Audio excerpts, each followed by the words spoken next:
Hello guys, today ay gala serye tayo for today's video. Habang hinihintay namin ang aming departure, ay ayan may kalaro si Baby Ali. Pag may toddler kayong kasama, kailangan mahaba ang pasensya nyo. Kasi super likot niyan.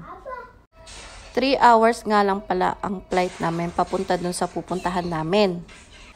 So, ayan yung meal namin sa Kuwait Airways. Sa akin, kebab with rice.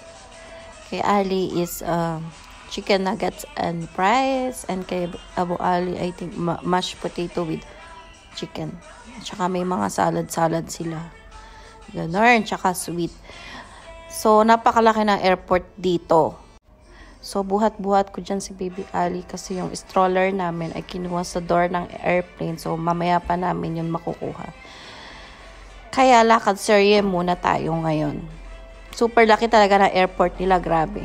Hindi kagaya sa Pinas. Pagkataas ng immigration, nandun na yung luggage mo, katabi lang. Pero dito, napakalaki-laki talaga. Nakakapagod na pagod ako, Diyos me, Marimar. Kaya naupo ako hanggang hinihintay namin yung luggage namin dyan. Ayun na nga.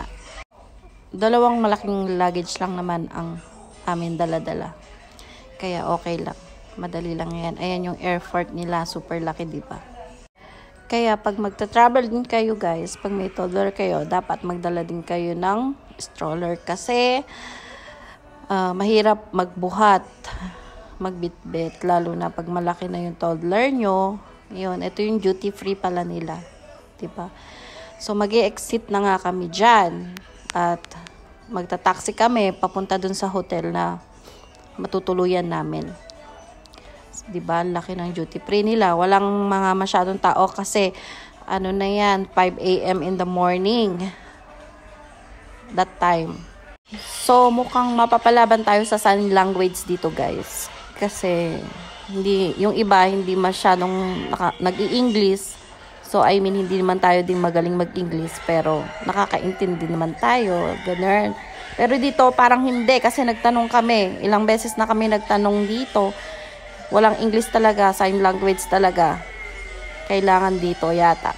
Tapos yung mga signage din nila, ay salita din nila. Diyos may walang English. So, kaya ayan, kailangan mag-google tayo para masaya at maintindihan nila tayo. Ayan nga, sa haba na nilakad namin, si Baby Ali ay knockout. Ayun lang.